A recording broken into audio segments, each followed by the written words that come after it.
2025 শুক্রবার রথযাত্রার দিন বাড়ির সদর দরজায় বেঁধে দিন এই একটি জিনিস, সংসারে আসবে উন্নতি ও সৌভাগ্য।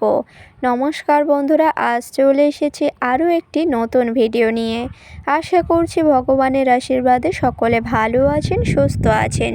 তো বন্ধুরা, সামনেই কিন্তু আসতে চলেছে রথযাত্রা, আর এমন একটি শুভ দিনে যদি বাড়ির সদর দরজায় বেঁধে দিন এই জিনিসটি, তাহলে কিন্তু সংসারে উন্নতি এবং সৌভাগ্য আসতে বাধ্য। এই জন্য অবশ্যই করে রথযাত্রার দিনে বাড়ির সদর দরজায় বাঁধুন এই একটি জিনিস, যার ফলে সংসারে আসবে আয় ও উন্নতি। তার আগে বলি বন্ধুরা, ভিডিওটি কিন্তু সম্পূর্ণ দেখতে একদমই ভুলবেন না, এবং ভিডিওটি দেখার পরে ভালো লাগলে একটি লাইক করে যাবেন, এবং আমার চ্যানেলে নতুন হলে অবশ্যই চ্যানেলটিকে সাবস্ক্রাইব করে পাশে থাকবেন পরের ভিডিও পাওয়ার জন্য।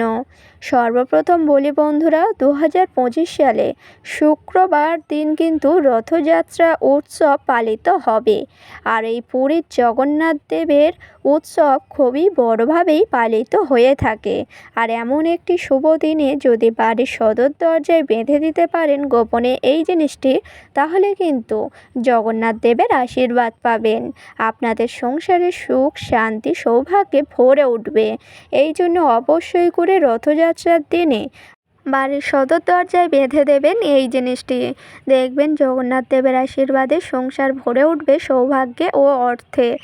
এই জন্য অবশ্যই করে রথযাত্রার দিনে যেই কাজগুলি বা যেই নিয়মগুলি মেনে চলতে হবে, সর্বপ্রথম রথযাত্রার দিনে সূর্যোদয় হবে, তার সাথে সাথে ঘুম থেকে উঠবেন, এবং অবশ্যই করে সেই দিন কিন্তু গঙ্গা স্নান সারতে হবে। আর গঙ্গা থেকে চান সেরে আসার পরে শুদ্ধ বস্ত্র পরে সকাল সকাল কিন্তু নিত্য পূজা সম্পূর্ণ করে নিতে হবে।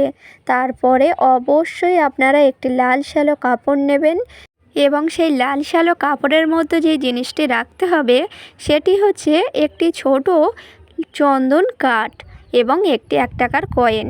এই জিনিসটি যদি সেই লাল শ্যালো কাপড়ে মুড়ে বাড়ির সদর দরজায় বেঁধে দিতে পারেন, তাহলে কিন্তু সৌভাগ্য আসতে বাধ্য হবে আপনার সংসারে।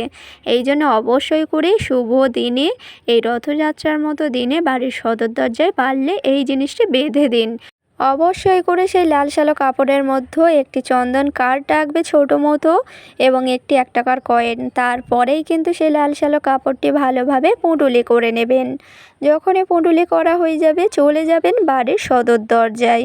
সদর দরজায় যাওয়ার পরেই কিন্তু সদর দরজায় সেই লাল শ্যালো কাপড়টি ভালোভাবে বেঁধে দেবেন, এবং জগন্নাথ দেবের নাম স্মরণ করে করেই কিন্তু এই কাজটি করতে হবে। দেখবেন রথযাত্রার মতো দিনে এই কাজটি করতে পারলে সংসারে জগন্নাথ দেবের আশীর্বাদ পড়বে। তো বন্ধুরা, আশা করছি ভিডিওটি সম্পূর্ণ বোঝাতে পারলাম।